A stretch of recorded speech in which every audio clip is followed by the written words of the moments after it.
This episode is brought to you by Thorn, and I have some incredible news for any of you that are in the military, first responder, or medical professions. In an effort to give back, Thorn is now offering you an ongoing 25% off each and every one of your purchases of their incredible nutritional solutions. Now, Thorn is the official supplement of CrossFit, the UFC, the Mayo Clinic, the Human Performance Project, and multiple special operations organizations. I myself have used them for several years, and that is why I brought them on as a sponsor. Some of my favorite products they have are their Multivitamin Elite, their Whey Protein, the Super EPA, and then most recently, Cinequil. As a firefighter, a stuntman, and a martial artist, I've had my share of brain trauma and sleep deprivation, and Cinequil is their latest brain health supplement. Now, to qualify for the 35% off, go to thorn.com, thorne.com. Click on sign in and then create a new account. You will see the opportunity to register as a first responder or member of military. When you click on that, it will take you through verification with GovX. You'll simply choose a profession, provide one piece of documentation, and then you are verified for life. From that point onwards, you will continue to receive 35% off through Thorn. Now, for those of you who don't qualify, there is still the 10% off using the code BTS10, Behind the Shield 10, for a one-time purchase. Now, to learn more about Thorn, go to episode 323 of the Behind the Shield podcast with Joel Totoro and Wes Barnett. This episode is sponsored by Team Builder, yet another company that's doing great things for the first responder community. As a strength and conditioning coach myself who also trains tactical athletes, dissemination of wellness information is one of the biggest challenges. Now, Team Builder is the premier strength and conditioning software for tactical athletes, and there are several features that really impress me. Firstly, there is a full exercise library, so you, the personal trainer, does not have to create that within your own department. Secondly, you can send out programming, but also individualize, which I love. So you blanket program for everyone. Now you can tweak based on someone's injury, someone's need to maybe drop some body composition, rather than having to write a program for every single person on their own. Team Builder also allows you to build custom questionnaires to collate health and wellness data. It integrates with wearables. And I think one of the most important things is obviously it tracks. To me, it's imperative that we as a profession start tracking our people from day one and then over the full span of their career, therefore catching potential wellness issues and injuries before they happen. Now, if you want to try Team Builder, they are offering you, the audience of the Behind the Shield podcast, a free 14-day trial to experience all of the features. And if you want to take a deeper dive into Team Builder, listen to episode 1032 with Melissa Mercado, or go to teambuilder.com. And I'll spell that to you because it's not as you'd think, TEAMBUILDR.com. Welcome to the Behind the Shield podcast. As always, my name's James Gearing, and this week I have an incredibly powerful and unique conversation for you.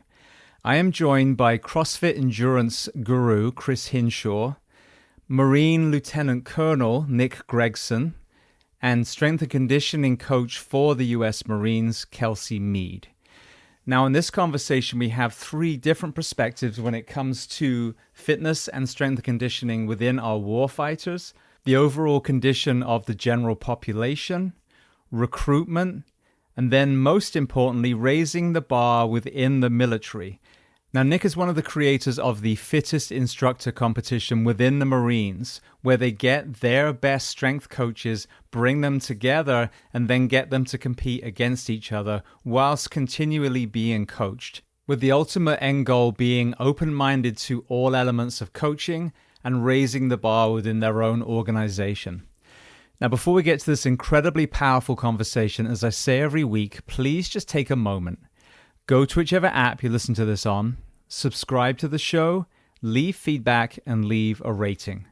Every single 5-star rating truly does elevate this podcast, therefore making it easier for others to find.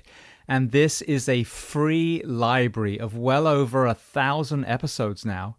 So all I ask in return is that you help share these incredible men and women's stories so I can get them to every single person on planet Earth who needs to hear them. So with that being said, I introduce to you Chris Hinshaw, Nic Gregson, and Kelsie Meade. Enjoy.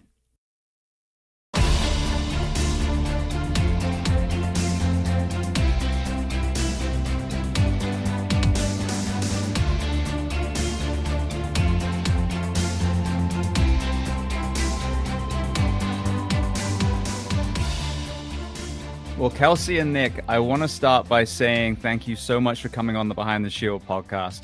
We're going to be joined by Chris Hinshaw when he frees up, but right now I just want to welcome the both of you onto the show today. Thank you for having me. Yeah, thanks very much. All right, so very first question, where on planet Earth are we finding you this afternoon? Quantico, Virginia. Marine Corps Base Quantico. Same. Brilliant. All right, well, I think the best way for us to do this is Chris has been on the show before, so people would have listened to that and know who he is if they've listened to the episode. Let's start with each of you. We'll get a little background, your journey into strength and conditioning, wearing a uniform, and then we'll progress forward from there. So, Kelsie, let's start with you. Talk to me about your journey into training the collegiate and sporting athlete, and then let's walk forward to how you found yourself on the military side. So when I was in school doing my undergrad, I had declared athletic training as my major because I wanted to do something with sports, but I didn't know what I wanted to do. And I had no idea that strength and conditioning was a job that I could do. And I didn't know that until I took a couple elective classes that were literally strength and conditioning. And my degree happened to require a internship, and I looked at a bunch of coaches that I did know, and I started working with Mike Boyle. I chose an internship with him at his facility up in Massachusetts. I'm from New England, so I went back home for my internship, and that internship changed everything. I started to really realize that this was a full career. When I graduated, I went and worked at the University of New Hampshire as an intern as well. So I was working for free. I was working a bunch of other jobs to, pay for, rent and all the other things. And they kept me on for quite a while. I went to grad school and I was a graduate assistant strength coach at Boston University. And that decision was because if I was going to choose to be a collegiate strength coach, I was going to have a graduate assistantship. You really can't get a job as a college strength coach without going to grad school. So a friend of mine was already at the program at Boston University and he spoke so highly of it. So I said, I guess I'm going to Boston. And they took me on for 2 years as a GA. And after that, I was like, where do I go? Because the collegiate world is really small. It's really hard to get a job. And I'd always wanted to work with the military somehow. My dad was in the military. I've got family in the military. So I said, why don't I figure out if this is a thing? Turns out it is. And I've been doing tactical strength and conditioning now for 10 years almost.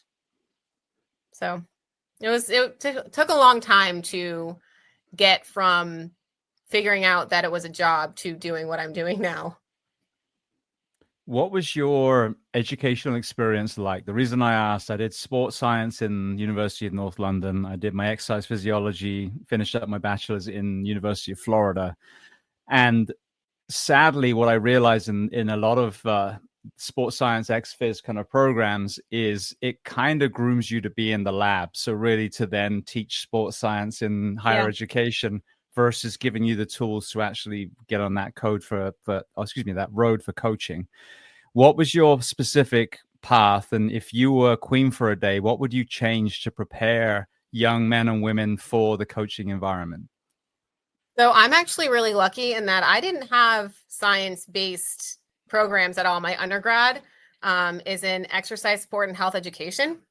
And it was very broad, very, very broad, which The only reason it became heavy into strength conditioning is because once I was, a junior, I could take all of the electives I wanted, and I just made them all about coaching and all about performance training, right? So that really broad undergrad program, I could have made it more kinesiology based if I'd wanted to, but I didn't. I wanted that coaching side of things. The science world is not where I live. I'm a very hands-on, I'm a very in the moment, like with the team coach. And so my undergrad was not very science heavy at all, outside of like having to learn how to periodize and how to program. And yes, I had anatomy and physiology classes, and I had multiple of them. So I had to learn all this stuff, but it wasn't heavy into the kinesiology or science aspect. And then my grad program was actually phenomenal, and that didn't have anything to do with science at all. It was basically 2 years of coaching philosophy. How do you coach? How do you build buy-in? How do you build rapport? How do you get the athletes to want to work for you?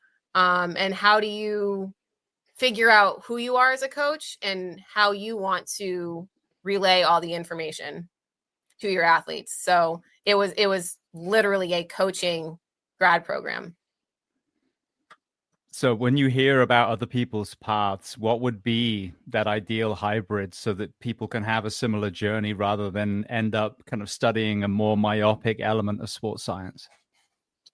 I mean, if the science aspect is what you want, I think that there's plenty of obviously avenues for you, but I would really, really look into a program that has a lot of philosophy and coaching, like heavy classes, because that really changed, I think, my outlook on it. And it really made me realize that this wasn't something that was out of my realm, because I'm not that lab kinesiology person. And I knew I wasn't going to excel at that, but I can excel at coaching people and getting people to want to do what I want them to do in a good way.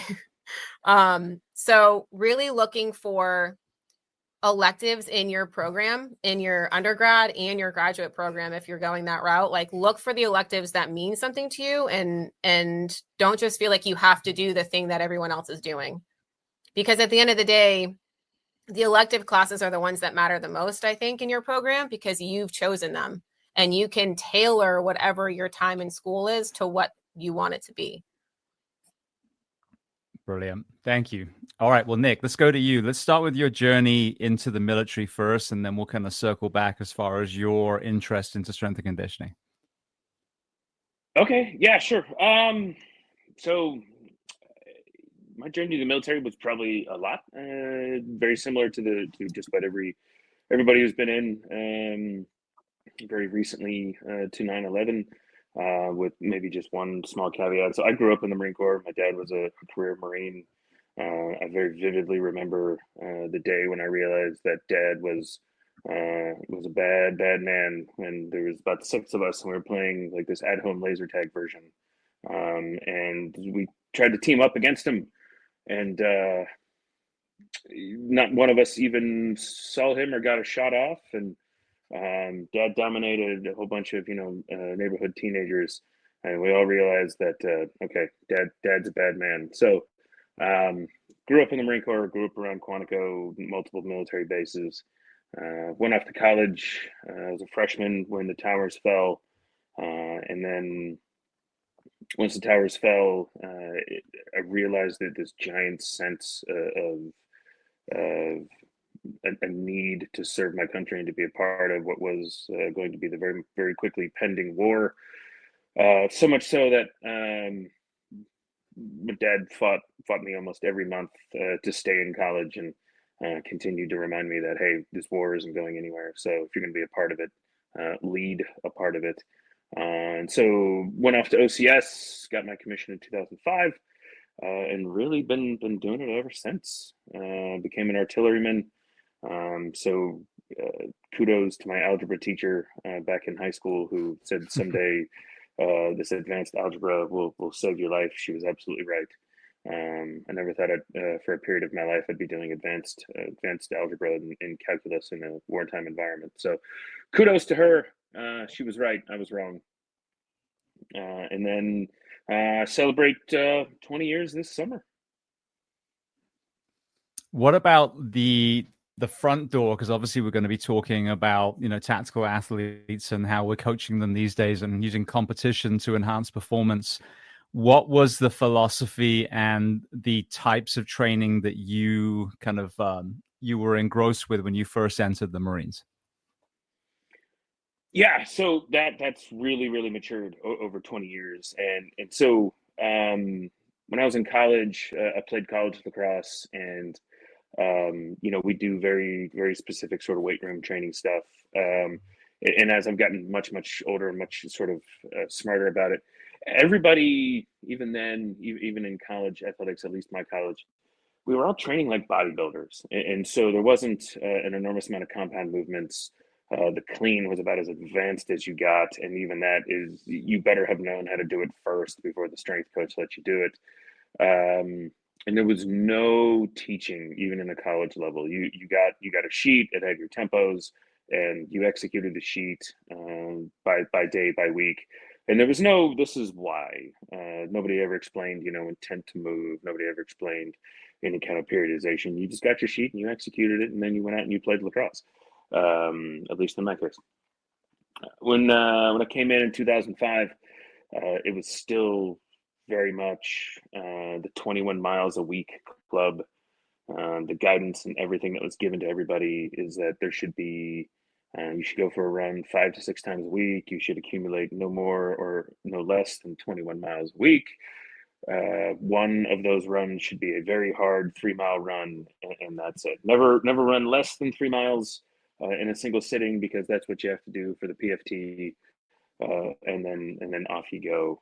It wasn't until much later on, I think 2009-ish, is when the combat fitness test. So I was already a captain, came into the Marine Corps, and we even started talking about sprinting, because the combat fitness test has the 800 meter, but it was still a very run and pull up dominant physical fitness programming. If your job required you to lift heavy things, then you got that heavy lifting on the job.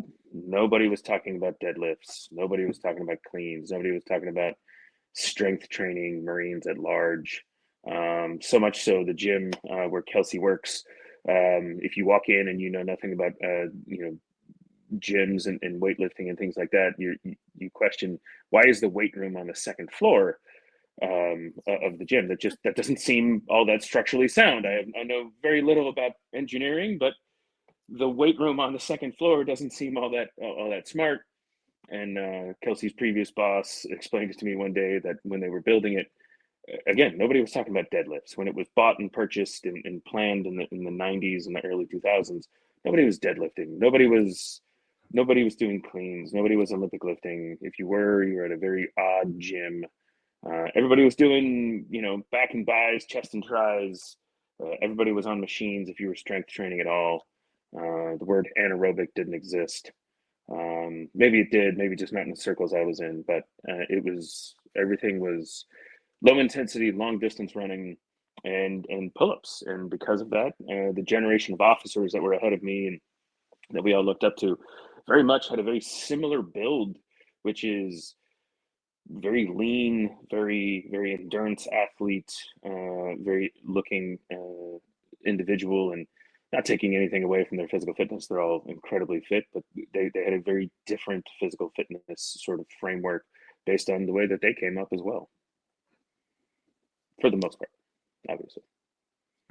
So who's on the ground floor? Because they must hate that. We're dropping bumper plates all day long.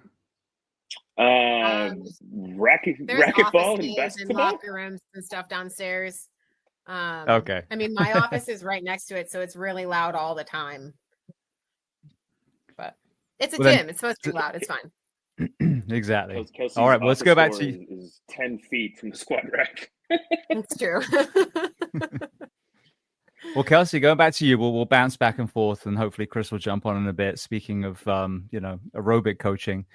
Yeah.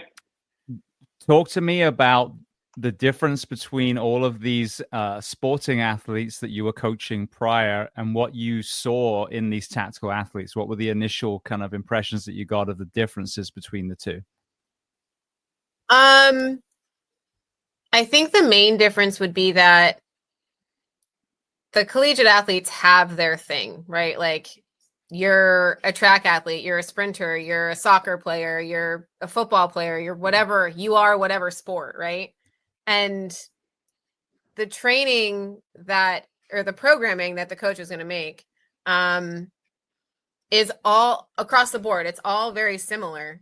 There's a lot less that's different between the sports than people assume. People assume that a tennis player and a football player are going to have vastly different training programs, but they're still going to squat. They're still going to do some form of a deadlift. They're still going to do some agility work and some plyometric explosive work. And, they're still going to do all the same things. It's just how they're written. That's going to be different. Obviously, a tennis player is not going to be as concerned about being able to squat a whole lot or bench press a whole lot. And that's more important for a football player, arguably, right? And so when you take that in consideration and then you look at all these Marines, they don't have a sport per se. They have their PFT, they have their CFT, but like, do they have an in-season and an off-season, right? They don't really have that. So how can you take their kind of generalized bodybuilding, like Nick was saying, like they're all bodybuilding. How do you take that and get them to realize that, oh, you can still do performance-based stuff, even if you're not a sport athlete, even if you don't have a sport right now. So it's definitely taking the bodybuilding side and the fact that I know that I can relate the performance side to what they do, but getting everybody on the same page as to how that works, I think was the biggest thing. Well, Chris, you just joined us. We were just doing background of the other two guests. So we'll do a quick background of you, and then I want to bring you into your exposure to the tactical athletes. So before we do that, just give everyone an overview of how you found yourself in the athletic space and then how you ended up transitioning to a high-level coach. Wow. I'm definitely known as an endurance athlete. I was a swimmer as an age grouper, wasn't very good as a swimmer. As my body matured, I got into the sport of triathlons and was given some pretty good natural ability. My VO2 was in the mid 80s milliliters per kilogram of body weight per minute, which was big. My lungs are 50% bigger than an average person. And 85% of my muscle fiber is slow twitch. And so I was made for going fast for a long amount of time. And I'd much rather be a weightlifter where I could be done in about 10 seconds versus, 9 hours. But so a beast. I rode that for a long time and loved coaching, but there honestly just wasn't a lot of opportunity back then. And so I shelved it back around 2008. I got into the sport of CrossFit, was given an opportunity to help a elite CrossFit athlete, Jason Kalipa. And Jason, he's 5'9", around 225 pounds, and he would finish dead last in every endurance event at the CrossFit Games. And he said to me, that if he could fix that, his endurance, because he was really good at shorter time domains, strength-based workouts, that he could turn around his career. And because of my knowledge of CrossFit at that time, I'd been in the sport for 4 years, but I thought that why not just take a pure CrossFit athlete, and what if you gave them pure aerobic work? What would happen? And it was a way for me to experiment on him to see if it would work. But mostly I was interested in just hanging out with a champion, a former champion. And he went on that year, got 3 first place finishes in the endurance events and got a 3rd in the 4th one and got 2nd place overall. And that kind of gave me the bug of getting back into coaching. And since then I've worked with, I want to say 38 people that have stood on the top spot of the podium at the CrossFit Games. And yeah, that's how I essentially got started. I interviewed Jason. I met him at the Sandlot Jacks games, the Go Ruck games. And I know he's big into jiu-jitsu now. So it's interesting seeing that transition. And that was, he ended up rolling with Tim Kennedy, speaking of the military. Yeah. So I know that you've done some work with the FDNY. If we have time at the end, we'll definitely ask about that. But talk to me again, just like with Kelsie, you're working with all these sporting athletes. What was your transition into coaching tactical athletes? What was really interesting to me is, as an elite level triathlete, is I realized why the best get this. They get better. They're given things to them because of their greatness. And what I mean by that is that you're given access to the best products. You're given access to the best coaches. And I wasn't, as I got older, as interested in helping people that were born with a genetic predisposition to win a gold medal. What I became interested in was the everyday individual, the everyday fitness enthusiast, the non-specialist, the one that was interested in being strong, but also having that ability to endure. And that's what really struck me about CrossFit is it's a sport for the athlete that sits in the middle. And these are also athletes that use that type of training, right? The training that you do to build strength, but also the ability to endure, a hybrid athlete. And that's what we see in first responders. We see it in military. And that, to me, I thought, what if you could give this population a person who essentially has been ignored in the past because of lack of genetics and create a level of greatness that's never been seen before. And that's what's happening, is that it's being demonstrated over and over again that the person with a balanced mixture of fast twitch and slow twitch fibers are the healthiest of them all. They're the ones that are going to survive. And that's the appeal. It's interesting. We were talking a few weeks ago, when I hear conversations, and we're going to get into the Marines now, about, especially the special forces groups within the military. We hear about, the Thor 3 program and all these, elite coaches that are working with these teams, and they're forging performance. They're forging resilience against injury. They're forging longevity. And yet, when you look at my profession, the strength and conditioning coaches and the nutritionists are coming in to say, well, you're dying a lot. See if we can get you dying less. And there's such a massive gap between forging performance in the elite side of the military and our first responders. And I think this is what's going to be interesting for a lot of the responder community listening to this, is where the focus should be when we get the work week and the rest and recovery and the staffing back to where it needs to be in the first place. Now we as a profession, law enforcement, fire, can start talking about the same level of performance, because if you look at what we're asked to do at the drop of a hat, it equals, special forces, special operations. Yeah, that is an interesting, I find it surprising too, because I'll walk in and, like you said, I do work with the FDNY, and I do, a lot of different seminars within fire, and it's met with a lot of sarcasm and resistance. And I find it like here's a good example. There's been all kinds of studies that have said that in fire, in order to perform the tasks of a live fire, you have to have, they monitor it based upon METs, a metabolic equivalent, how much oxygen is required to do a task, similar to a VO2 max. And they've determined that 12 METs, roughly 42 milliliters of oxygen per minute in terms of VO2, you could safely perform all these jobs. Well, when I speak, I'm like, I'm going to show you the cheat code in order to be able to hit that aerobic capacity development. And people are like, what did you agree with that? I said, do you realize that when you guys put on 60 pounds of turnout gear, what happens to your 42 milliliters?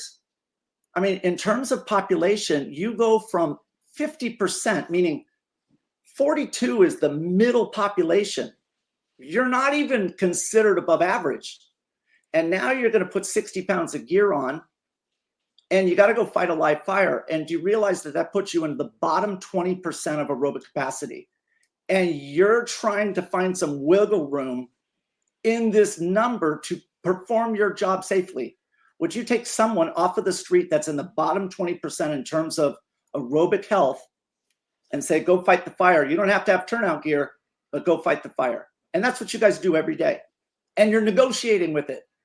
So yeah, I think it's very upside down. And that I find where, you know, knowing Nick and Kelsie, like in the Marine Corps, there is a reputation there. It permeates throughout everybody, the importance of being the fittest outfit in the world.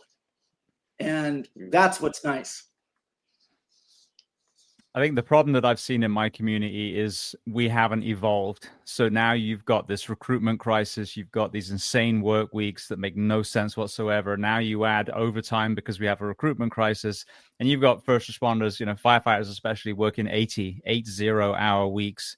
And then we're trying to hold them to a fitness standard. As you and I spoke before, Chris, without sleep, you know, the rest and recovery that's needed, then, you know, your hypertrophy, your strength training, all these other things, they're not bearing fruits because you don't get that recovery. And then we get hurt because we're breaking down connective tissue and then wondering why meniscus and, you know, backs are ripping.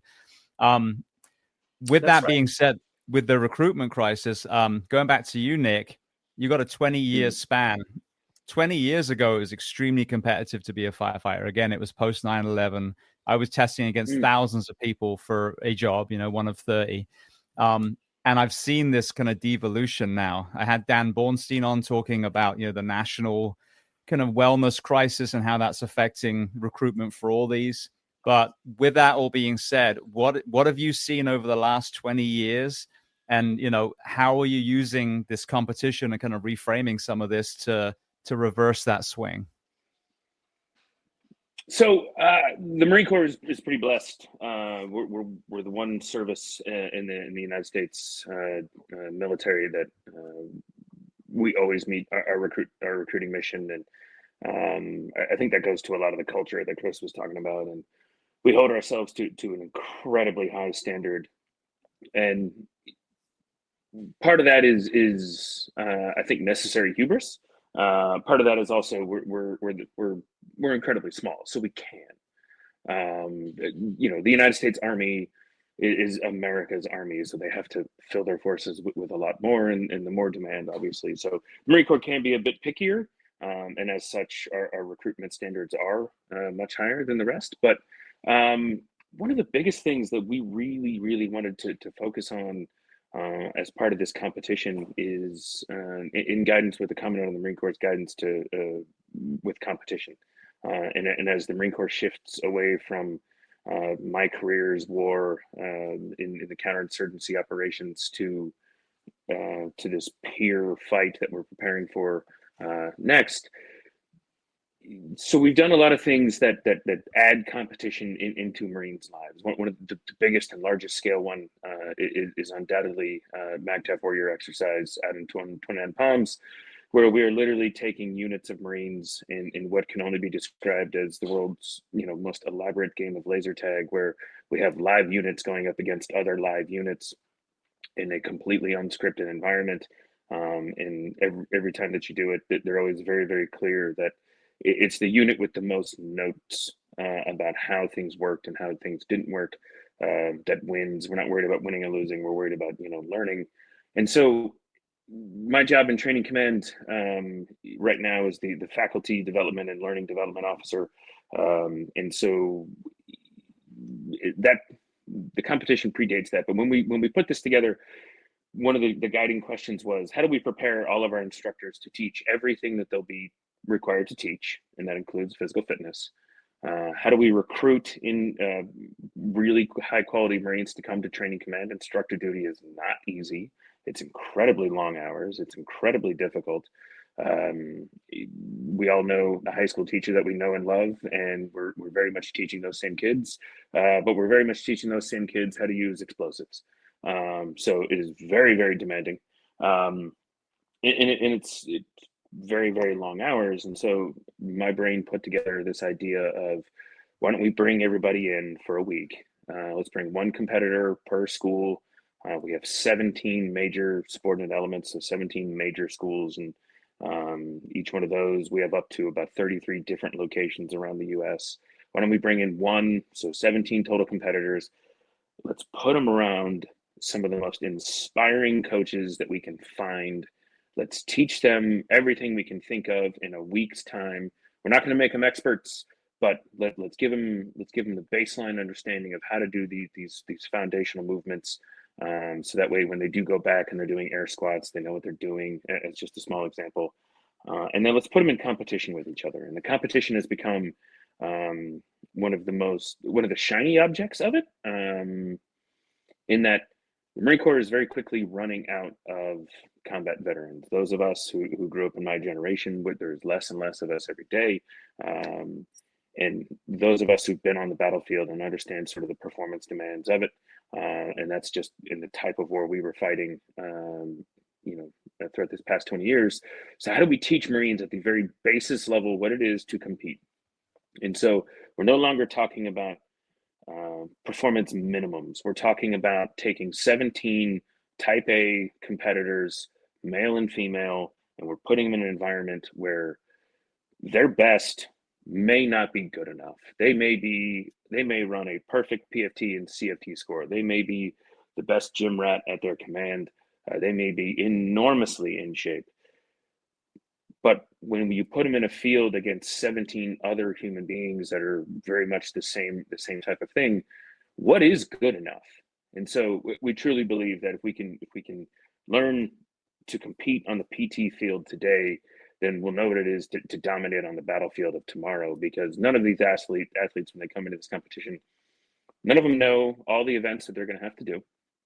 None of them know the time and intensity that they'll have to do all of the events. And none of them know what good enough is, because it's no longer about performance against a given standard. It's competing against each other. And we really, really do believe that translates at the basis level to the battlefield, in that when we're on that battlefield with a peer competitor, whoever that may be, whenever that may be,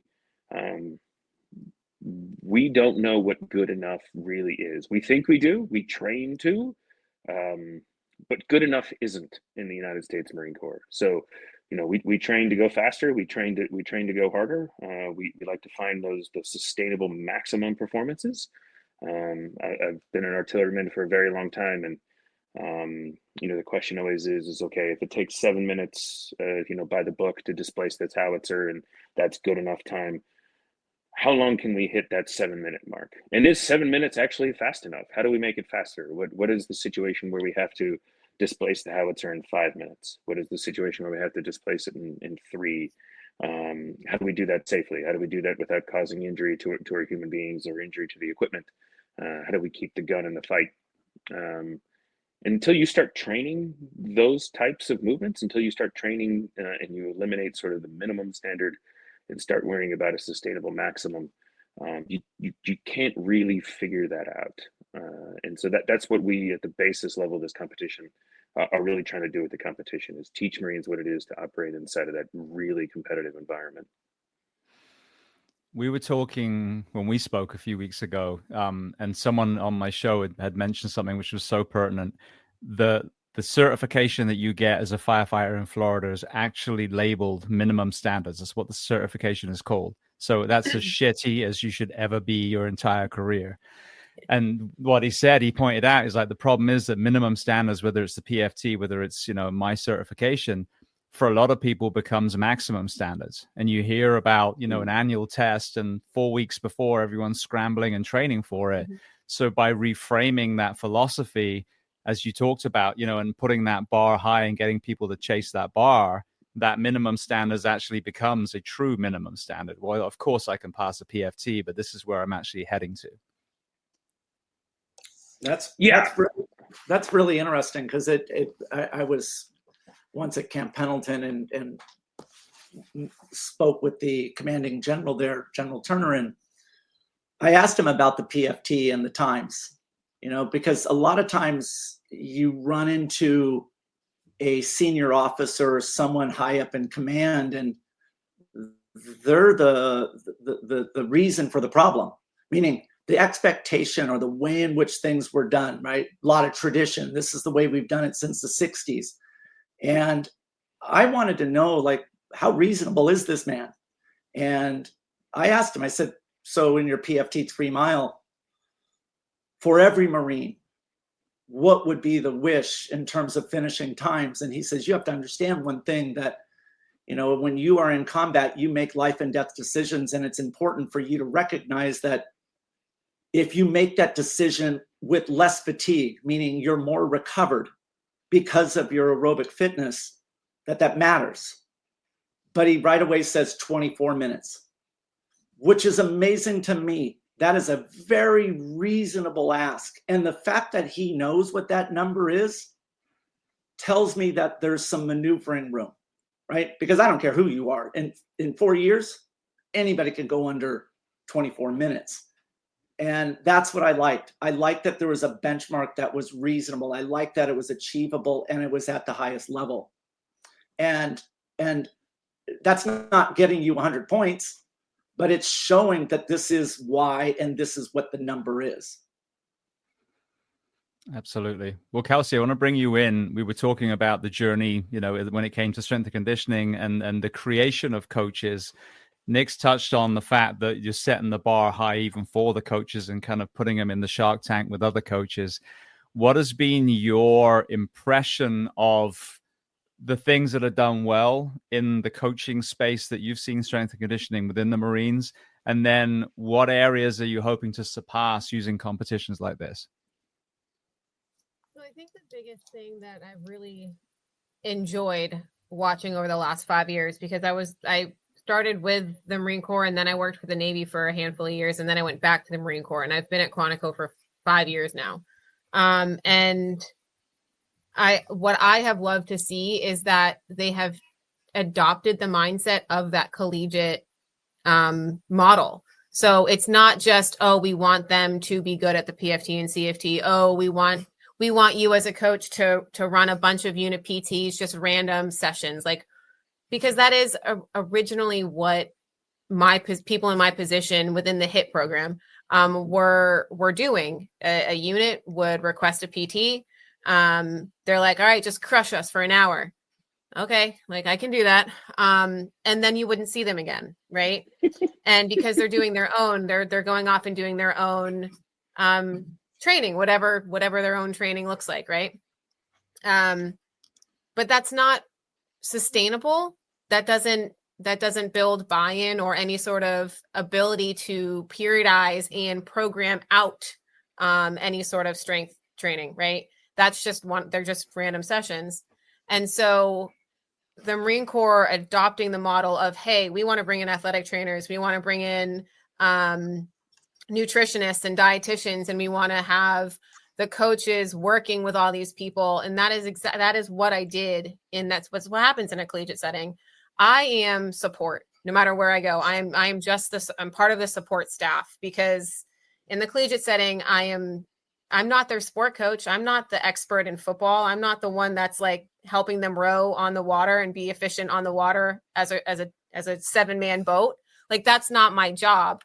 But I need to understand their sport and I need to understand what they do. And the coaches and the athletic trainers and the dietitians and then myself, we are all able to provide the best training possible when we work together. So the Marine Corps is adopted that, and they've really, really been trying to push for that.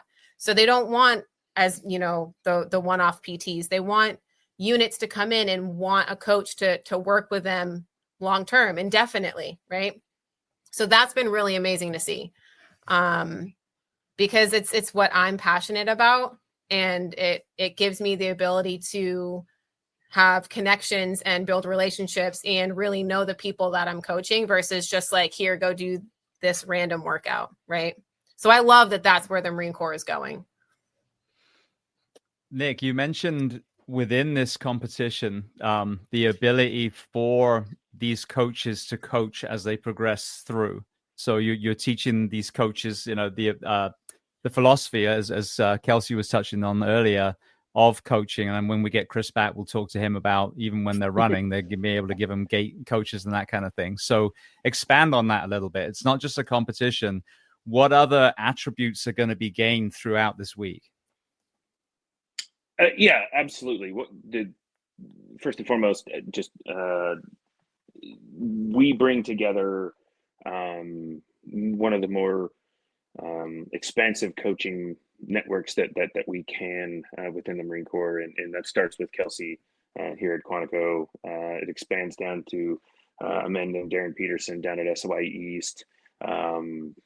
We have several other individuals from headquarters Semper Fit and all around the East Coast, and we really do bring in this incredible group of coaches. Chris Hinshaw is absolutely also one of them. And the point there is these are all very inspiring people and who are very passionate about their job. And there's no better way than to inspire a group of people who are already into fitness than to put them around a bunch of other people who are truly passionate about it and who can make those tiny tweaks. And so we wanted to carry that through the competition. So Kelsie is, one of the most overqualified CrossFit judges you'll ever find in terms of this competition. And her and the rest of the entire coaching staff are overly qualified. It's not just judging squat depth.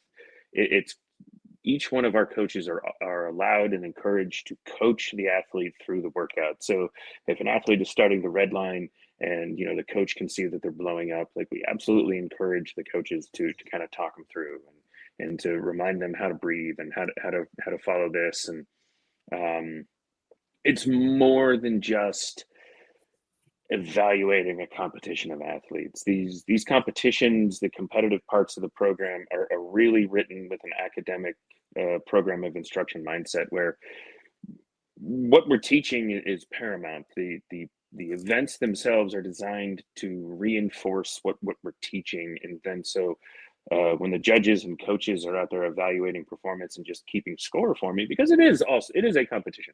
We do crown the title of fittest Marine instructor across the board, but we want them to take something more away from the competition other than, all right, I redlined and I failed. I don't know what that is. And so the coaches and the judges are A, the same person, and B, like absolutely encouraged to talk the athlete through the workout. Hey, slow down. You're starting to redline. Hey, all right, breathe through it. Chris loves to find the athlete who's truly struggling on some kind of aerobic workout that we're doing, and then just run alongside him and just match up his breath with him, and then tell him like, all right, you're at a 2-count breath. And it's great for them. But the responses are always, the guy's already at a 2-count breath. Chances are their willingness to listen to criticism at that point in time will go a very long way to tell you about the character of the human being that we're coaching. Marines by nature are stubborn bastards. So it's always very fun to watch for me as I sit back.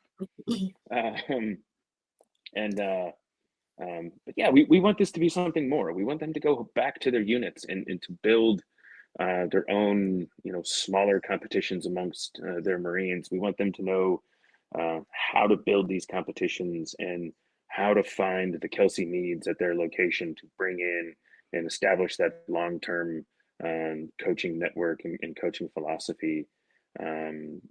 We want the imitation to reoccur at these other locations, and we really do want to just inspire the Marines to go seek coaching. Go find all of these incredible individuals that Marine Corps and Semper Fit are constantly hiring. Hey, I'm struggling to lose weight. Well, have you gone to go see the dietitian? No. Do we have one of those? Yes. Go see the dietitian. In fact, why don't we bring the dietitian in to do an entire evaluation of the entire unit? The network is there, and we just have to encourage Marines to go seek out that help across the board. And so if we can do that at the entry-level training network, we feel that in 3 to 4 years we can raise a Marine Corps that understands that seeking help in fitness of any kind, any of the pillars of fitness, is a sign of strength and not a sign of weakness. That's really an interesting subject that Nick brings up, because these individuals that are coming from these different training commands, I mean, they're very skilled from an athletic standpoint, but their knowledge is just not there.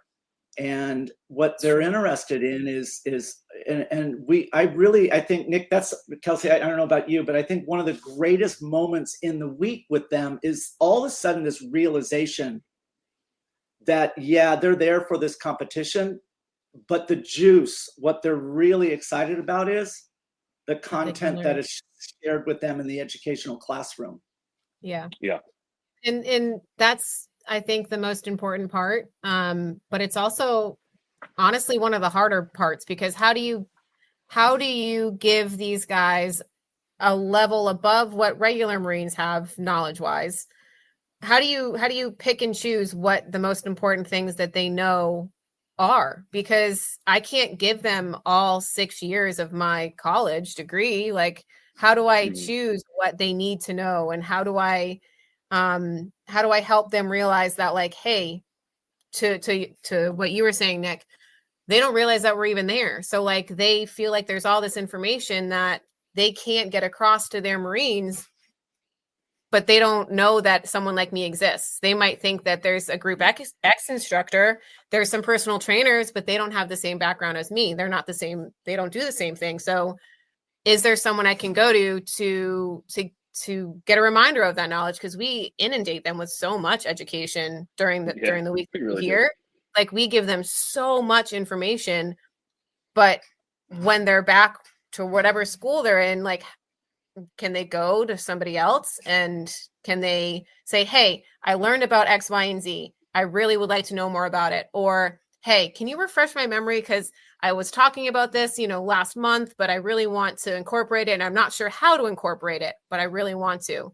And letting them know that, hey, you're not going to know everything all at once. It's okay to find people to help you.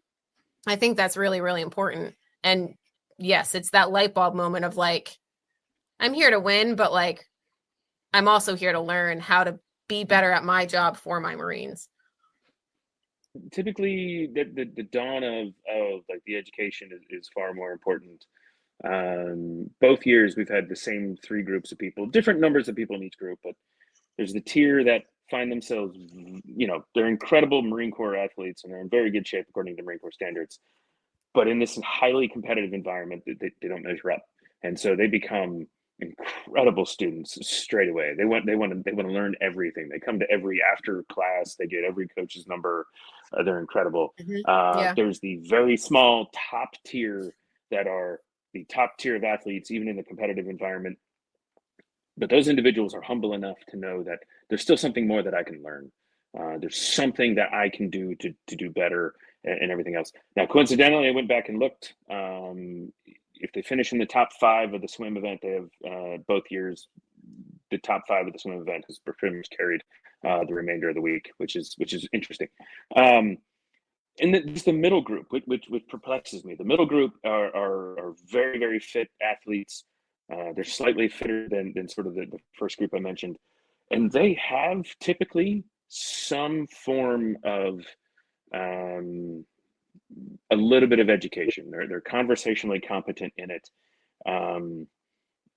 and they spend the first 2 days not paying attention to class. And you can just sit back and watch the people who don't have notebooks, the people who are just sitting there. There's always the one guy who says like, "Hey, does anybody want to go work out? Like, I don't really feel like I got a great workout today." Like, you're in the middle of a fitness competition and you're going to go get an extra workout. And so, and then you watch they don't know yet. Absolutely, yeah, they really don't, because they've never had to do 2 to 3 workouts over a 6-day period consistently, right? It's the volume that they're like, oh, day 2, I don't feel that sore. Like, okay, wait.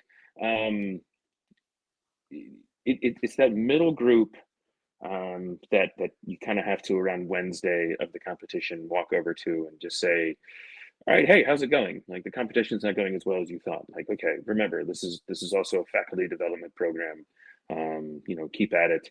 There's always the guy who can deadlift, 700 pounds, and congratulations on 17th. like that's fantastic. Mongo moved the bar. But congrats on finishing in the bottom tier of the competition.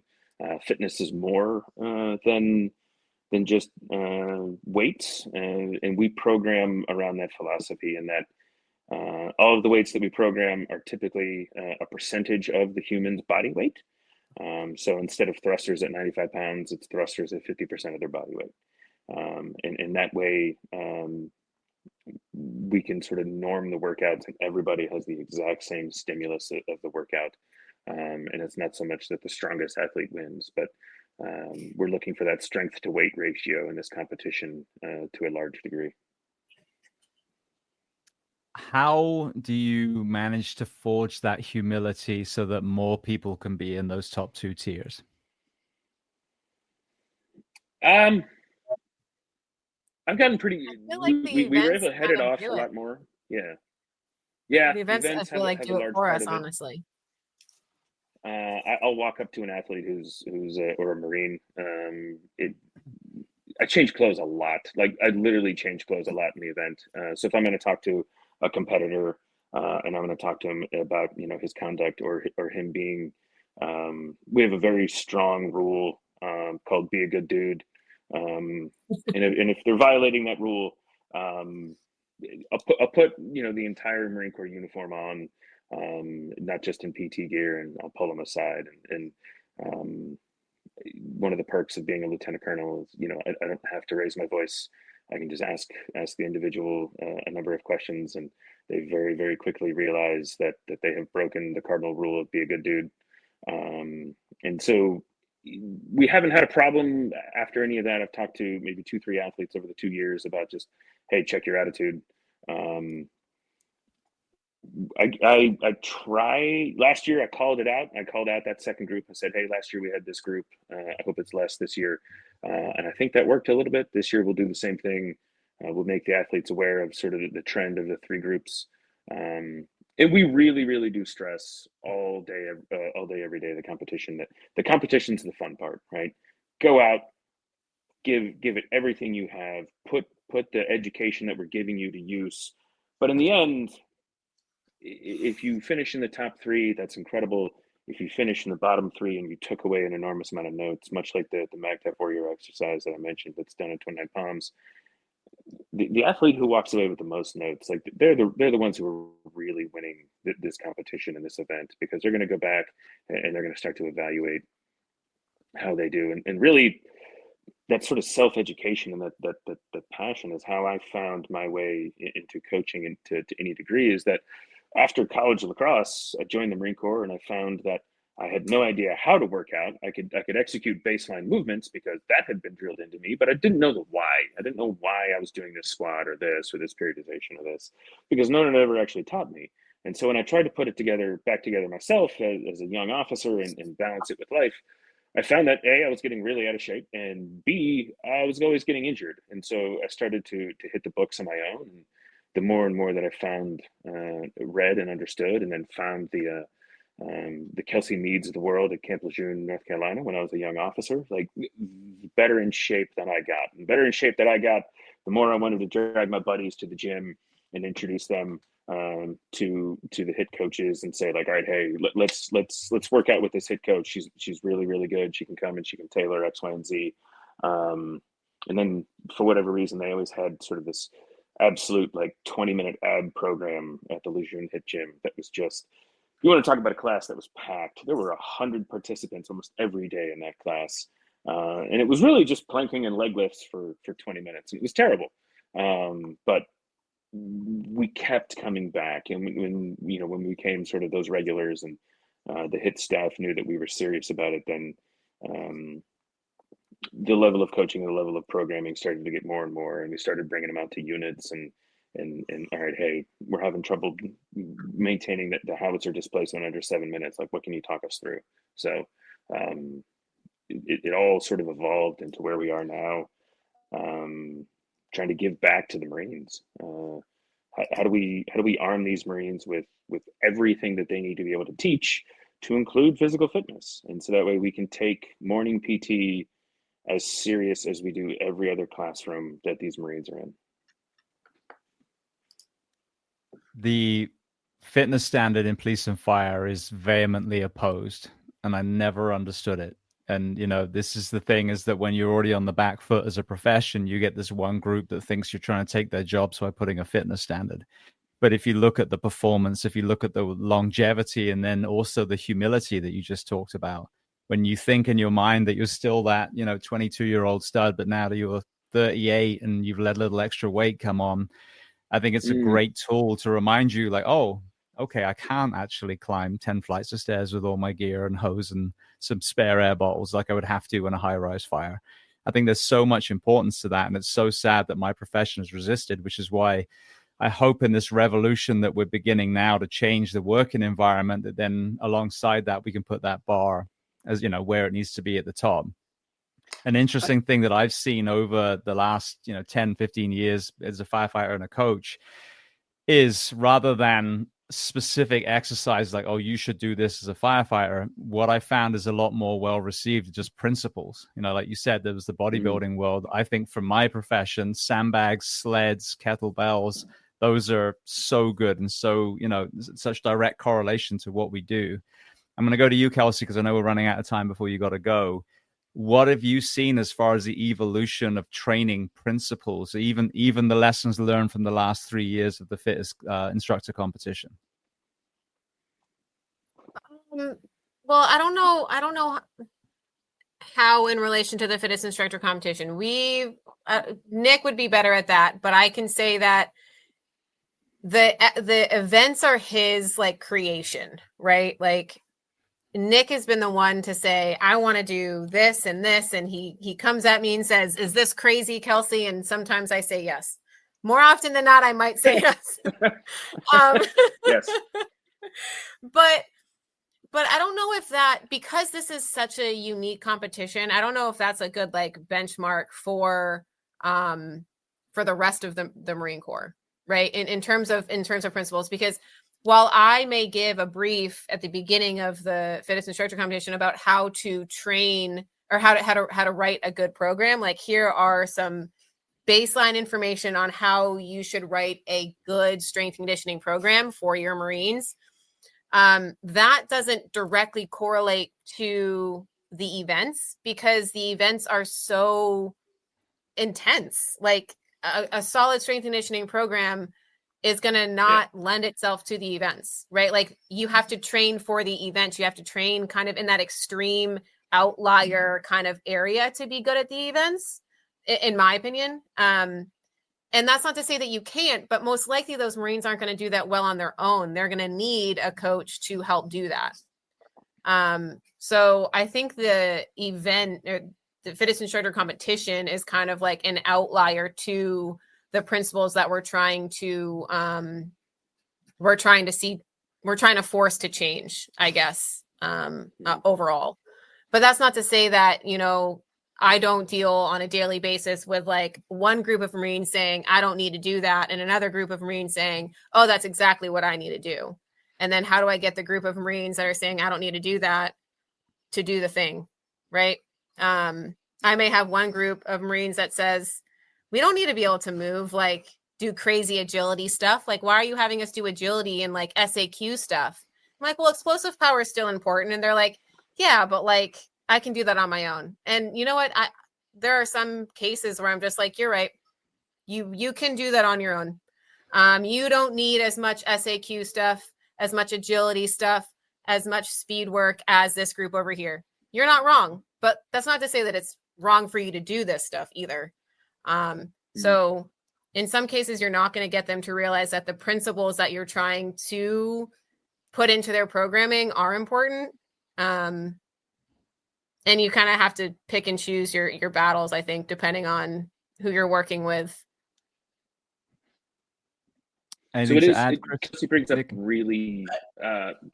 a really good sort of dichotomy there, and Marines are the PFT and the CFT are calculated, especially in a young Marine's case. The score of the PFT and CFT are calculated into what we call a cutting score, and it's based on a number of different performance metrics to see if they're promotable to the next rank. Even when you get to a certain rank and you're no longer dealing with cutting scores, you're dealing with performance reports within the Marine Corps. The PFT and the CFT, and your rifle pistol score are the only 4 physical markers of performance on it. So there is a very large dichotomy. I think it's getting slower or smaller and smaller, at least in the Marine Corps that I've hung out in, which is very much, the infantry, the artillery communities. Whereas an artilleryman doesn't need to be able to move heavy objects or deadlift or anything else to pass the PFT, CFT to get a good score. What they need to be able to do but when they're doing their tactical job, an artillery round weighs 100 pounds. And so to be able to move that and to be able to move, the equipment and everything else that we're doing, that requires a sort of a different scope of fitness. And it's blurring those 2 requirements, right? One is going to get me promoted. One is going to get me a higher score on a performance eval. And one is going to make it so I'm very, very good at my job. And it's that is a very, they're both important. Hard, yeah, and that is a hard line to truly blur in a very. Of course, there are strength and conditioning programs that can manage all of that. But those are very long-term programs that require a very high level of sort of programmatic thought, discipline, and you have to stick with it. And sometimes because ideally what we want, space in the day, what we want. Yeah, it is. A Marine's life it's hard is not to do that, so though. predictable. Yeah, exactly. Well, it's good that you have that as part of the promotional system too. I had a police chief from Idaho, and that's what they did. You got points for maxing out on their physical test. And I think that's what we should have in the first responders. If you are going to be out in the field and you're required to be a certain level of athleticism because you're still wearing the gear, then absolutely that should be factored in, just like in the Marines. Yeah. I think the hard thing, I do a lot in fire and law enforcement, and what's hard is the skill level is so diverse. I'm talking about the health level. And one of the big intimidation factors that I see in fire is that the people where life has just gotten in the way and they've lost their fitness. And it's not that they're not motivated to try and find it, they just don't know what to do. And I think going back to what I said at the very beginning, elite level athletes have what we call an athlete-centered training model. It's personalized around their prior result and their goals. And one of the skill sets, for example, that Kelsie can provide is a personalized type of training program, a weightlifting program that is geared around their prior results, but also their obligations as a Marine. One of the things that's always interested me within Special Forces is this requirement to ruck. They've got the volume, the distance that they must go when carrying a ruck. And the training protocols are pretty solid, building capacity, that ability to endure. But the load that they carry immediately ramps to full load after a short number of weeks, meaning they're just assuming that you have the strength, but you don't have the ability to endure. Well, what about people like myself? I don't have a problem in doing that 18 miles, not at all. The problem is I can't do it with the load. And that's where things, I think, are evolving.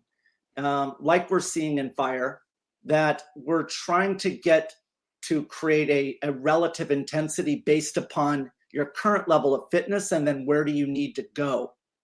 And that's essentially the holy grail in programming, personalization. Yeah. And so I see that a shift occurring within fire, but for sure with the group that come out for the fittest instructor. One of the pieces that Nick and I worked on back in year one was when they do a Marine does a CFT 880 run and they then have to do their PFT 3-mile run. Well, Marine Corps is great at collecting the results, but they don't do anything with the results.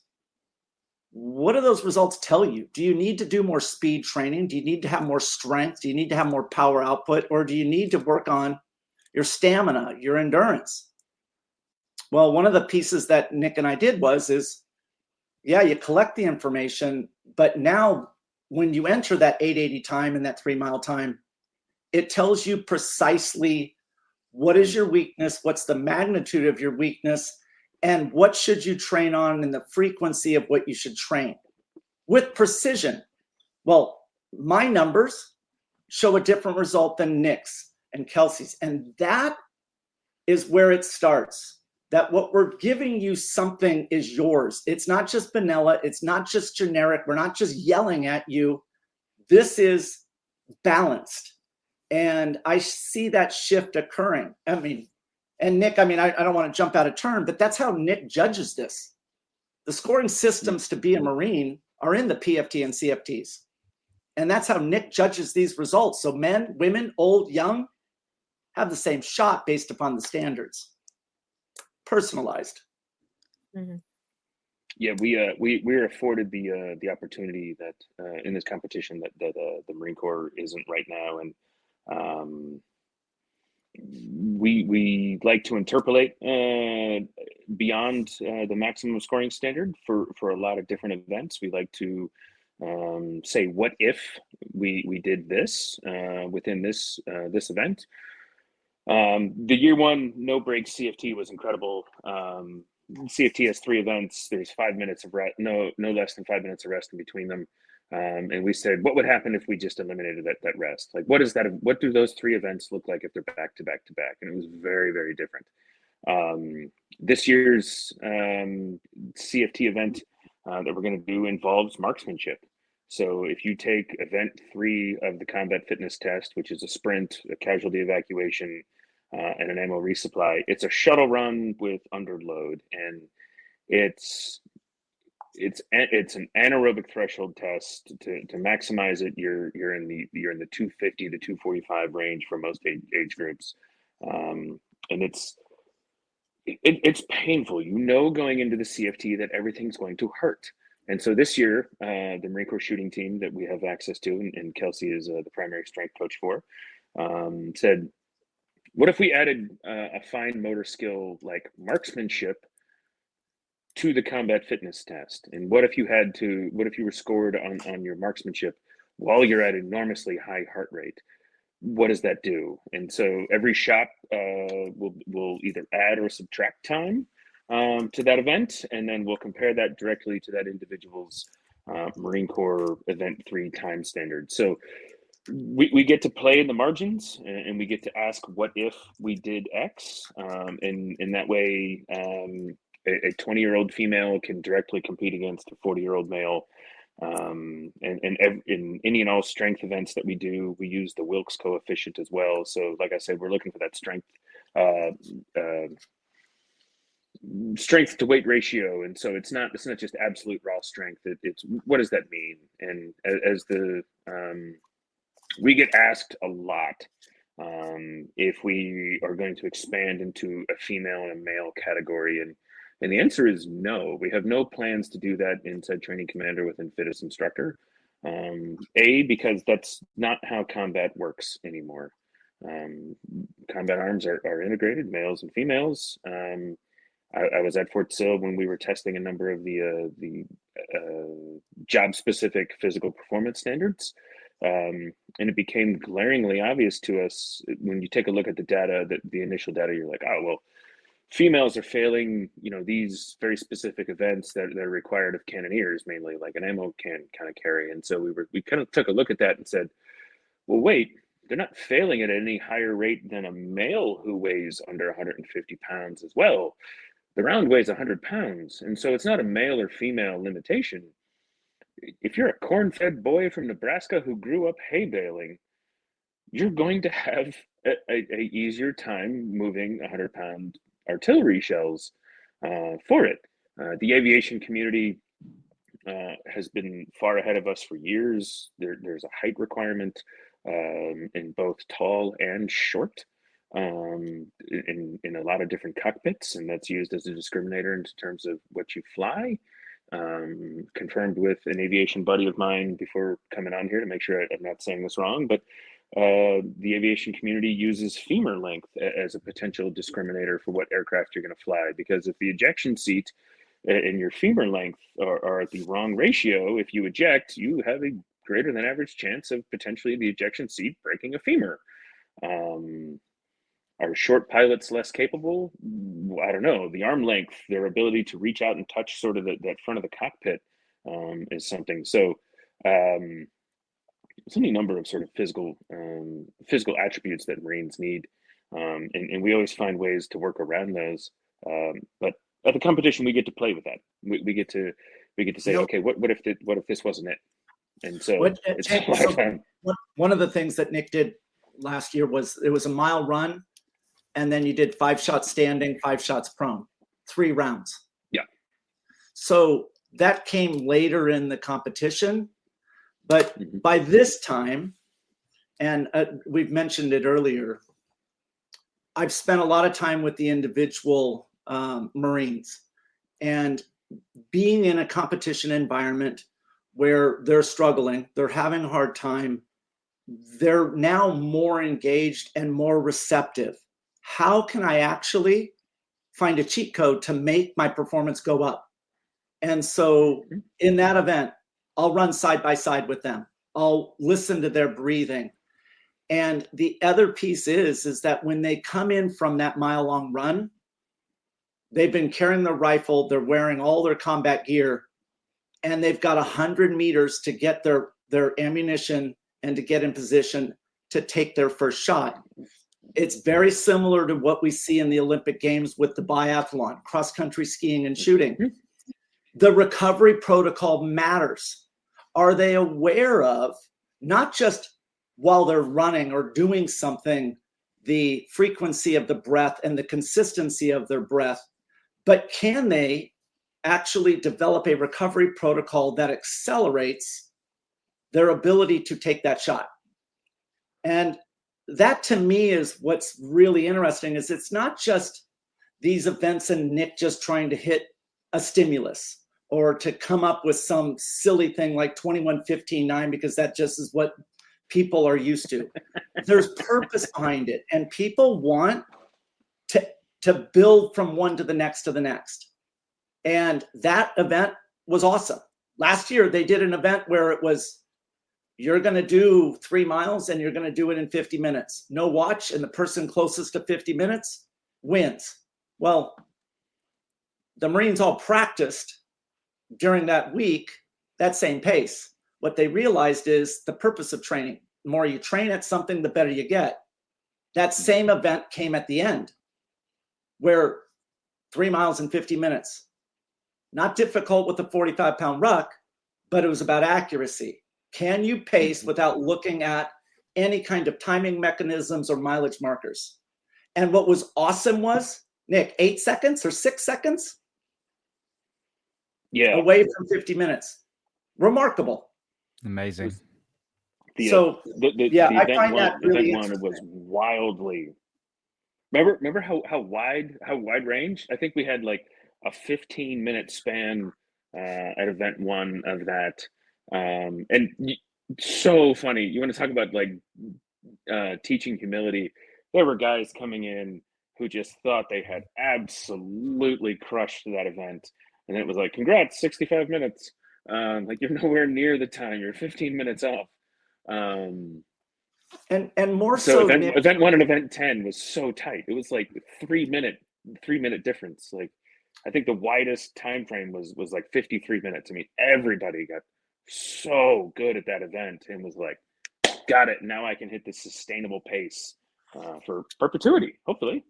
And more so than that, Nick, it was.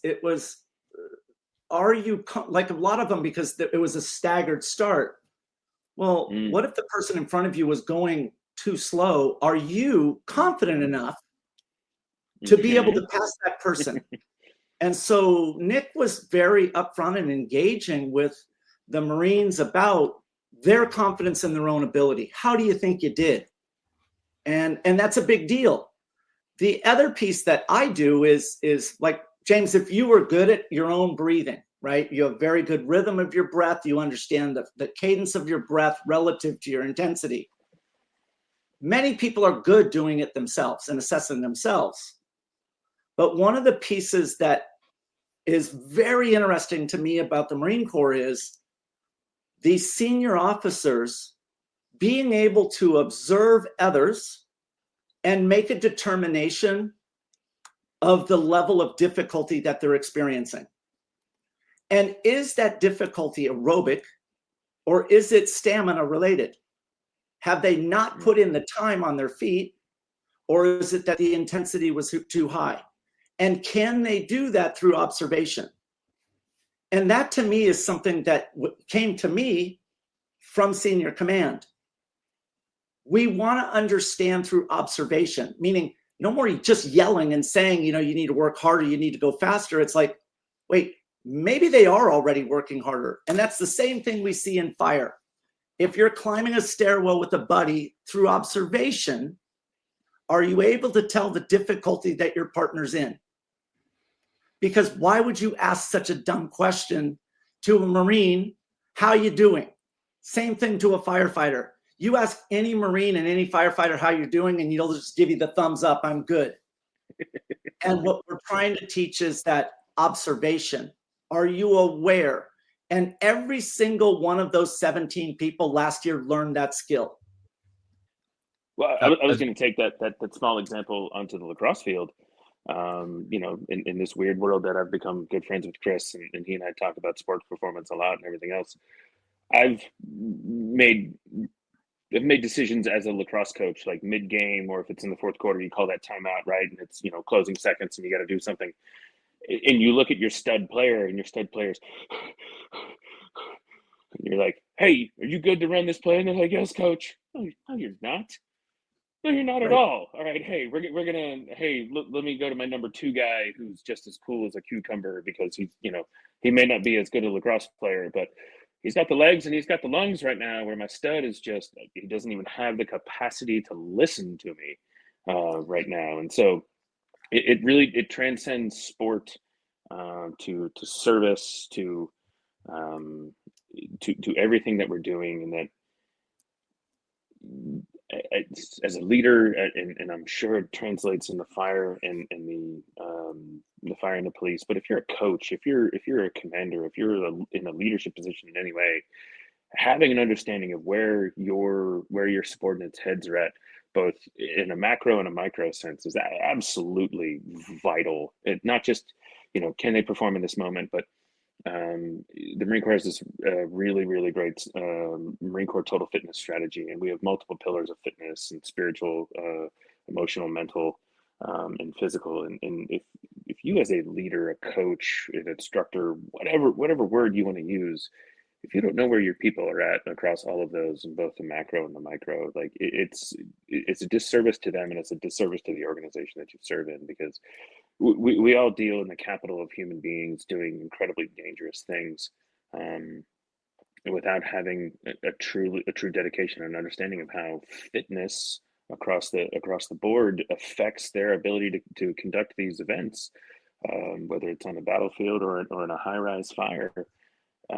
You're putting lives at risk, and that's good enough, isn't? Yeah, absolutely. Well, I know we've got to be mindful of your time. We need to wrap up now. Before we do, for anyone listening, if they're interested in the fitness instructor competition, where are the best places for people to go? Marine Corps Base Quantico will be posting sort of the events. Marine Corps Base Quantico Facebook will be posting the events, the leaderboard. Training Command Instagram, which will get you the handle for, is going to do near live streaming. So we're going to make sure that we look at the video just quickly enough to get it out in near real time. But there's always going to be a little bit of editing. That's a lesson learned from last year. And as well as Marines.mil is going to be another resource. If anybody listening to your podcast is government employee, we are going to be hosting as event 10 this year. We are going to be hosting a memorial workout in honor of First Lieutenant Travis Mannion on 29 April, which happens to be the anniversary of his death. So we're going to do a workout in honor of him at the Marine Corps War Memorial in Arlington, Virginia. So we do want to invite out government employees, civilian, military, etc., give me a shout. There's posters all up over the Pentagon, Henderson Hall, things like that. So we want to honor all fallen Marines, service members, first responders, Leo, like every hero WOD that you've ever done. But this one in particular is on the anniversary of Travis's death. And so there's no better way to remind Marines that even if they give the ultimate sacrifice and they fall in combat, the Marine Corps is going to remember who they are. Absolutely. Well, I want to thank you both so much. And obviously Kelsie as well, though she can't hear this at the moment. It's been such an interesting conversation, 3 very different lenses. So I truly, truly appreciate you being so generous with your time and coming on the Behind the Shield podcast today. Thanks, James. This was incredible. Thank you so much.